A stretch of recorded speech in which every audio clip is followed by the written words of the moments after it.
ножны путались стремя, ржали бешено кони.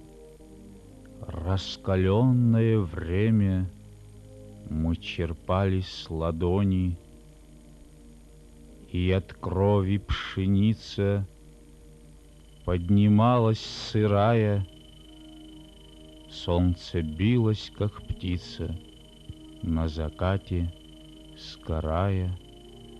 Вспыхнув золотом пыли, по накатанной глине мы свободу растили на ветрах и полыни, где по степи носила нас от края до края. Я сверкну над Россией, пролетая, сгорая, или в грохоте боя рухну, срезанный в лед, если острой стрелою горло прошьет. Если полночь раскрашу, брызнув кровью на стремя, поднесите мне в чаши раскаленное время.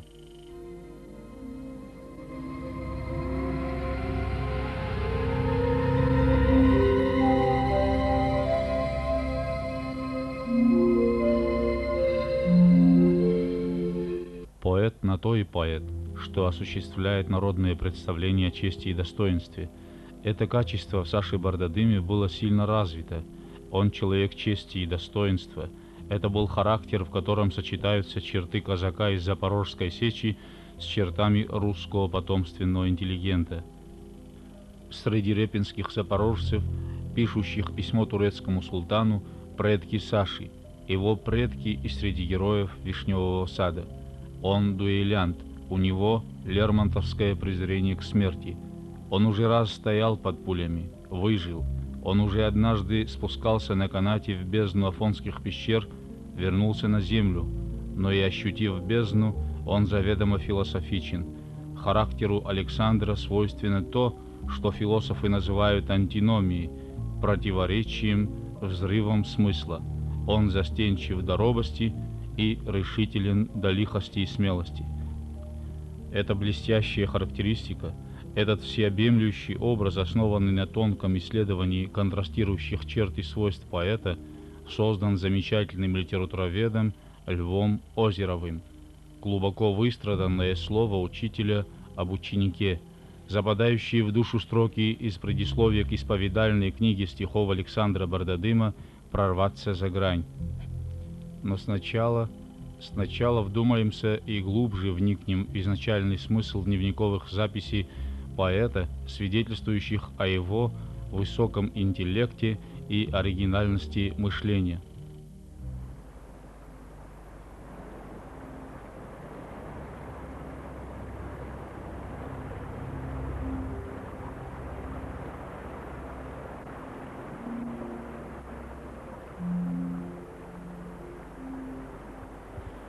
Человек конечен, но окруженный понятиями бесконечными, он сам содержит в себе качества бесконечные, которые находятся в постоянном сплетении, борьбе с его конечной сущностью. Поэтому человек есть огромный химический процесс, идущий с переменным успехом и бесконечно формирующийся. Александр Бардадым. А теперь, читатель, конэтаблю снится. Научил неприятель, перешел границу. Полный, как Иуда, мощный, как гора, наступает всюду и кричит «Ура!». Защищаться поздно, но не конэтаблю. Он встает и грозно обнажает саблю, грузит автоматы, чистит сапоги, и близок час расплаты, гнусные враги. Знакомые импровизации, прерывистые, хлесткие, мгновениями захлебывающийся от прилива мощной поэтической энергии голос, неистовство во всем, в словах, в движениях, в жестах, нарочито подчеркнутая экзотичность наряда. Но за этой театральной позой, броской метафорой, за этим эстетством скрывается утонченность стиля и виртуозность исполнения. Я понимал, что этот человек, Саша, который в чистом виде воспринимает все это, значит, в чистом виде. Я видел, что у него происходит некий форсаж. Да, постоянно я просил его, постоянно, почему мы не оказались вместе с ним в войну? Только потому, что я хотел как-то, чтобы он сохранил себя, этот молодой человек, для поэзии. Вот. Я все пытался убедить его в том, что его работа в освещении вообще этих событий, что гораздо важнее, чем он возьмет в руки автомат. Это важнее для будущего, это гуманней, что встань на эту стезю, ничего не удавалось. Горячая голова у него была, это явно. Все хотел прочувствовать. Я поражался, то, что мы в силу вот этого давления, которое на нас все-таки на вот этих оказывали, мы немножко в самом вульгарном смысле мы табуированы были, мы были подавлена, наша психика была. А он воспринимал в чистом виде. И я постоянно за это нервничал. Саша, не будь такой восприимчив, будь мудрей, будь тоньше немножко, не заостряйся на этих вещах. Саша все-таки дитя большого города. То есть он, конечно же, был урбанизированным таким парнем. Вот. Эта экзотика его волновала. Да, волновала. Конечно, это придавало ему черты немножко юмористические. Это было, это был юмор.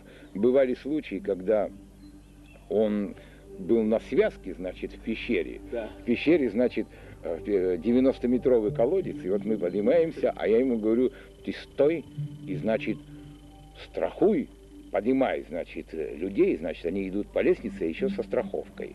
Я говорю, ты страхуй, все ты отвечаешь за этот участок, значит. Саша же, конечно же, был, все, ну, значит, впервые в пропасть спускается. Значит, и вот он встречает людей, потом очень долго время проходит, я не пойму, в чем дело. Я говорю, Саша, в чем дело? Почему ты задерживаешься? А я, говорю, развязываю узлы. Так вот, значит, всю группу я отправил, потом я поднимаюсь. Поднимаюсь я, и что я вижу? Удивительную картину. Я не узнаю Сашу. Значит, это клубок этих самых канатов. Значит, весь канат, который он поднимал, страховочный канат, на который я был подвязан, значит, он наматывал на себя. Значит, он был весь в клубке. Значит, он предполагал, что если там я сорвусь, то он тоже, конечно, со мной, удержит меня за счет. Но это надо было видеть. Ясно, да? Этот дикообраз, который стоял, значит, целый час я его распутывал оттуда, с этого каната. Вот такая, да, вот такая, значит, вот когда такой урбанизированный, что ли, парень, современный парень, детище большого, значит, города, вот, этой цивилизации, вдруг попадает в эту среду. И душа рвалась сюда. Да, душа рвалась. Вот это с ним, этот момент с ним был. Значит, вот это меня и пугало, когда он держал автомат. Он считал Абхазию своей второй родиной, изучал ее историю, культуру, этнографию, участвовал в экспедициях вдоль Великой Абхазской стены. Изучая абхазский язык, пытался переводить лучшие произведения абхазских поэтов именно с оригинала. Радовал проблесками. Он вынашивал глубокие мысли, связанные с проблемами абхазоведения, восторгался феерической красотой этого края, некогда открывшейся взору Чехова удивительной до бешенства и отчаяния. И когда на маленькую мирную республику двинулись танки и вертолеты, когда в ее города и села ворвались вооруженные до зубов банды, сея смерть и разрушение, поэт Александр Бардадым не мог наблюдать за этой кровавой вакханалией сострадательным взглядом. В самый трудный и ответственный момент он сделал точный выбор и последовал примеру мученика сурового Джорджа Байрона. отправившегося в 1823 году в Элладу на помощь восставшим против османского ига грекам.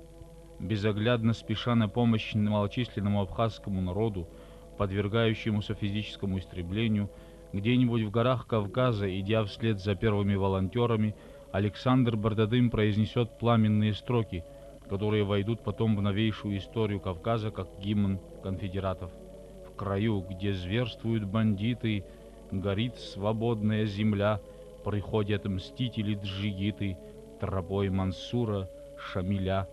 И до конца жизни он был среди этих мстителей-джигитов, ошеломлявших врага своей храбростью и стойкостью. Он не мог поступить иначе. Тогда он уже не был бы черным гранд-канитаблем, писали в журнале «Социум» друзья поэта по ордену куртуазных маньеристов в аннотации к подборке его стихов. Недаром сами рыцари говорят о себе: куртуазный маньерист не комик и не лицедей, а куртуазный маньеризм не спектакль с переодеваниями.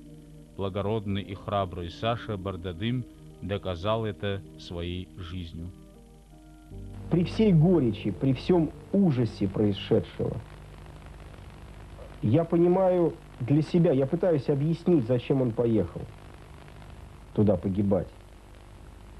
И объяснений я нашел несколько. Во-первых, он был самым естественным из маньеристов. Он, между прочим, выглядел как свободный человек. Вот они работали на имидж, они работали на маску. Потому что так называемая галантная поэзия, которую они исповедовали, она была игрой не от хорошей жизни и игрой очень не готовой. Но здесь эти ребята ничем не отличались от всей нации. Потому что вся нация, конечно же, догадываясь о низости и низменности, и ущербности, и нищенстве своего существования, играла мессианский народ, играла передовой отряд человечества. Это было единственное психологическое лекарство от того ужаса, в котором мы все пребывали от рождения до смерти. Играл весь народ, придумали себе игру и маньеристы. Его стиль несет в себе реанимационные функции. Это стиль, так называемый катарсис, да, на что он вышел, значит, преодолев тягости, вообще ностальгический стиль. Это естественное состояние, значит, в лице Саши бесспорно мы видели будущего маэстро. И он стал владеть и вот этими крайностями, когда он может сказать о самом тяжком, мучительном и сострадающем сказать с юмором. Вот в этом и реанимация, и мастерство. Он совершенно был бескомпромиссен, был целомудрен, был чист. И его отношение к независимости Абхазии, уважение к чеченам и уважение вообще Кавказа, именно от этого и было. Это естественная жизнь такого достойного человека, как Саша. И я его сравниваю с великим рыцарем, который белоснежную перчатку бросил в мерзкое лицо вот этого современного мира, откровенно говоря. Он действительно культивировал в себе, видимо, несколько лет подряд, некий образ, которому он должен соответствовать. Образ идеального мужчины. У него это соответствие тому образу, каким он хотел стать, было очень высоким. В очень высокой степени он соответствовал своей мечте. Не поехать туда, это означало остаться в пределах суперпошлости. Он был в группе Шамиля, если вот, он с ним пришел, и все. Но, значит, здесь мы редко с ним встречались, но встречались дома, когда я приезжал там с линии вот, США, а он приезжал, допустим, из Гагар, то мы дома здесь немножко общались, и потом снова разъезжались по Это своим... была передышка, да? Да, передышка, да. Значит, вот во время передышки мы с ним встречались. Но был момент, когда мы были вместе, это значит, у нас была такая вылазка своего рода, значит, в Ишерах. Значит, в Ишерах был танковый переход, вот этот известный. Значит, ночью как-то мы вышли, значит, пытались атаковать, выбить их из нашей территории. Виде все газеты и все знали, что противостояние идет по Гуместе, но у нас противостояния по Гуместе не были. Они были практически вклинены в нашу территорию. И об этом почему-то никто не говорит. То, что 16-й единиц бронетехники стояли уже на стороне, нашей стороне. Они очень жестко поставили оборону, значит, круговая оборона, минирование. Постоянно курсировал, значит,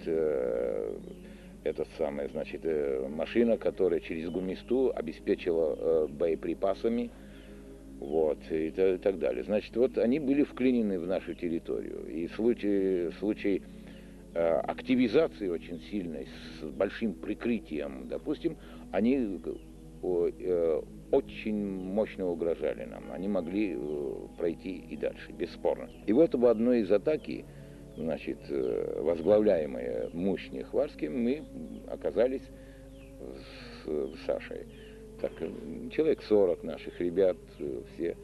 И вот я там был эпизод, когда Саша, мне уже старшего намного человека, где он мне наставлял, что Гиви, ты будь спокойным, не нервничай. Он мне наставлял. То есть он был молодым человеком, но взрослым людям, старшим людям намного могли у него получиться. Такой он был пламенный, самоотверженный, такой он был мудрый. Это был какой-то кошмар, конечно. Вот, значит, один парень погиб у нас, значит, несколько человек раненые. И вот я был, если, может, ты помнишь, Рамазан, такой чеченец был, да, Рамазан, не сапер, а Рамазан еще другой был, Рамазан такой, начальник штаба был. Значит, вот с этим Рамазаном мы оказались, и нам просто чудо повезло.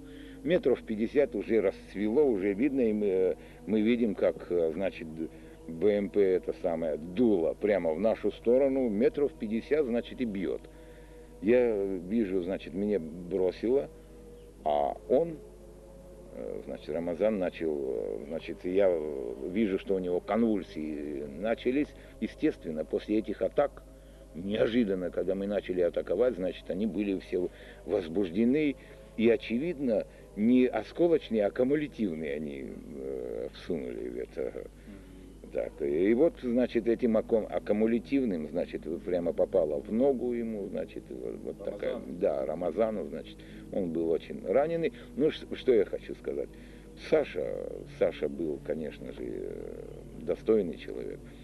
Не растерялся? Ну, абсолютно, был абсолютно спокоен, абсолютно спокойно. Мне было стыдно, откровенно говоря, я взрослый человек, я должен быть наставником, да, и мне это не удавалось. И мне, откровенно говоря, это была самая проблема номер один. То есть чувство неминуемой гибели, оно так держало меня, так сковывало. У него не было в характере там пригнуться или там, да, вот это была беда. Во многих публикациях, посвященных Александру Бардадыму, подчеркнута мысль о роковом предчувствии. И эта мысль навеяна духом его поэзии. В предсмертных стихах Саши все чаще мелькают образы, символы, передающие противоречивое внутреннее состояние поэта, все острее и драматичнее.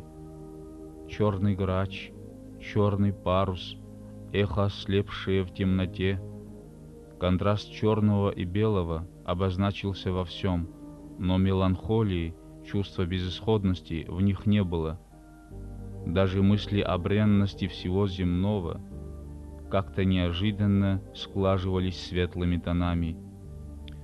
Но полет листве не страшен, время бурь и революции тает, только души наши эхом чистым остаются. Особо памятные и дороги строки, оставленные Сашей на письменном столе в ночь перед отъездом в Абхазию 15 августа 1992 года. В них личная драма поэта приобретает смысл общечеловеческой драмы.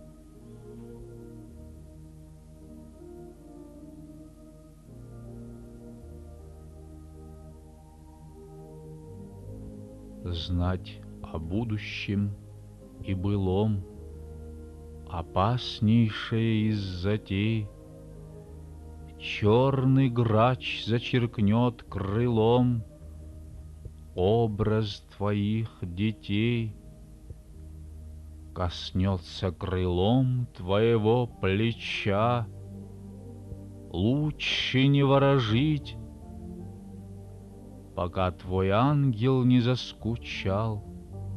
Можешь еще пожить, можешь прорваться за грань туда, обратно не проскочить. Ангел скучает, летит звезда, птицей слепой в ночи. Необыкновенно был открыт к людям. И с ним мы были очень близки. И даже под конец я уже чувствовала, что я уже несколько назойлива, как мама, и уже стала немножко уходить, потому что он мне отвечал на все вопросы бедные, которые я ему задавала. А вы спрашивали, как он сочинял стихи? Я его спросила: Саша, что-то я не вижу, чтобы ты... Где 1000 слов, тонн словесной руды-то? Где они? Он сказал: мама, я их не пишу, я их записываю. То есть они шли у него, вот эти стихи. Рождались, и потом у него на каких-то клочках, вот на театральные программки. Вот как вот действительно, вот он где стоит, раз-раз записал. Первые стихи прошли все через меня, я была первая слушательница. Я говорю: Саша, ну вот твои стихи, ты пишешь. Мне нравится, бабушке нравится. Папе тоже, наверное, нравится. Ну иди в редакцию, покажи профессионалам. Он пошел, показал стихи. И показал как раз Ростовцевой Инне Ивановне. Она заведовала отделом критики. И она тут же позвонила и сказала, что необыкновенный мальчик, у вас необыкновенные стихи. Мы вечерами так иногда садились с семьей на машине. У нас небольшая семья, муж, я и Саша.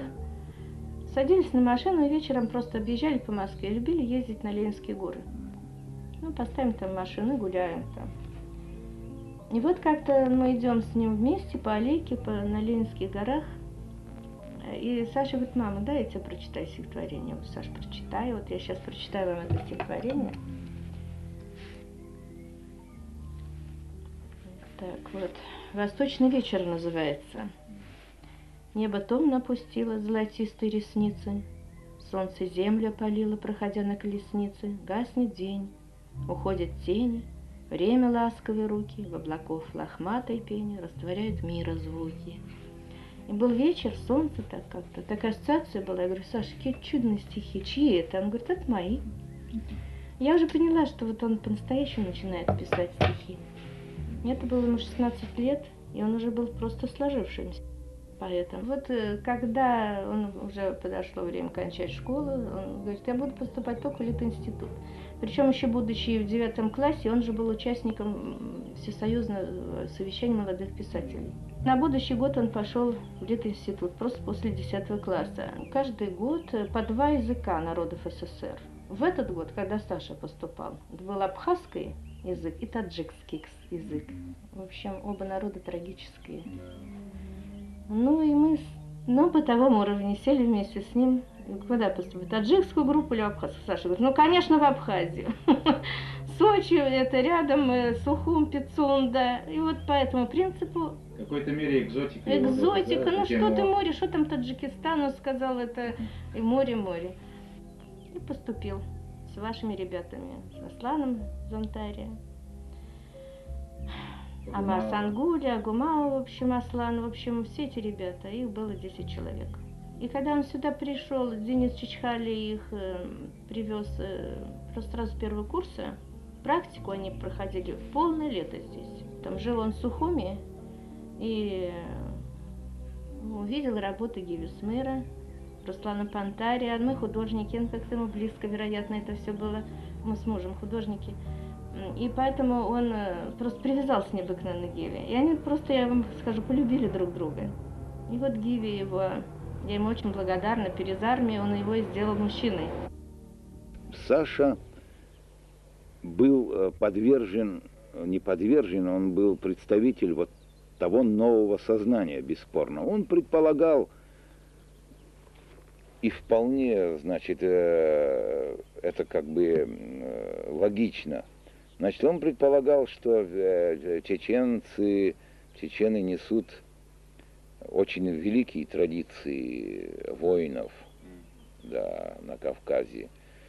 Да, воинственности вообще. Он был потрясен, когда, значит, я делился с ним о впечатлениях, что аварские танцы, горские танцы, вынос, допустим, кинжалов из-за спины, поднятые носки, значит, как стрела, значит, вынос кинжалов, что это как бы имитация аергев, великих аергев, то есть сынов Гелиусов, так называемых.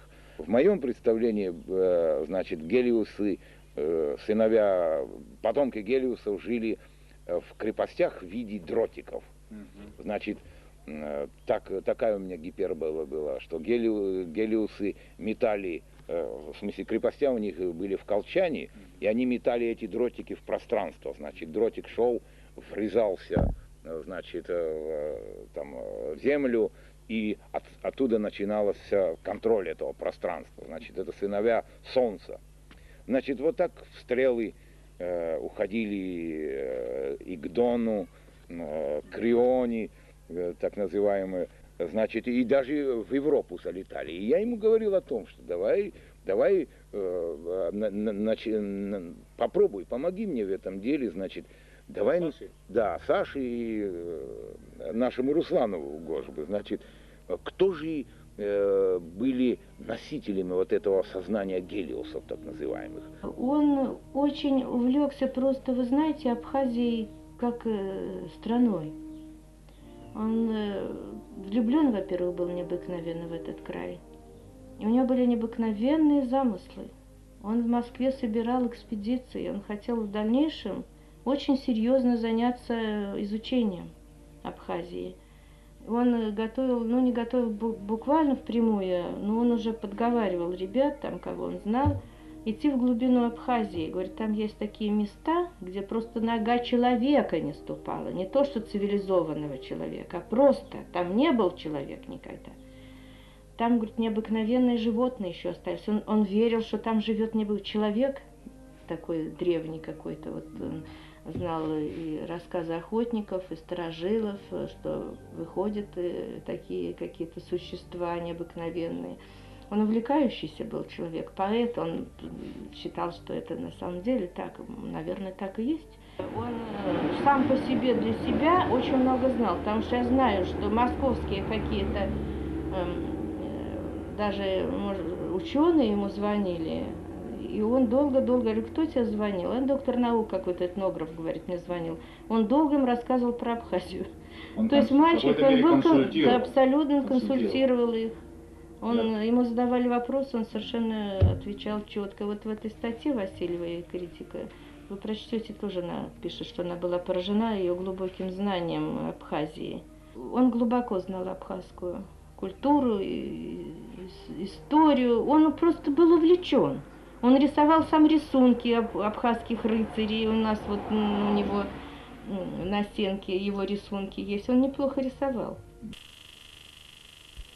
И всякий раз, когда думаешь об Александре Бардадыме, воскрешая в памяти его светлый облик, его целеустремленный взгляд, взбудораженный голос, постоянно подхлестывающий бдительность находящихся рядом, когда смотришь видеохронику, содрогаясь от каждого слова, каждого кадра, запечатлевшего скорбные взгляды людей, потрясенных гибелью любимого поэта, бесстрашного воина и защитника Родины, когда вновь и вновь вчитываешься в эпитафию, выгравированную на белом мраморе, тобой овладевает сильное желание еще раз углубиться в мир его вожделенной романтической мечты, храня в душе искреннюю веру в вольнодумство поэта, в долговечность его мыслей и идей.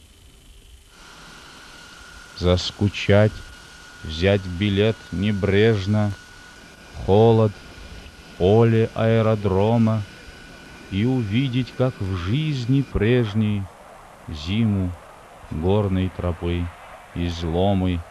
Здесь печаль не имеет веса, эхо звонкое над деревней разольется дождем по лесу над глубинами башни древней.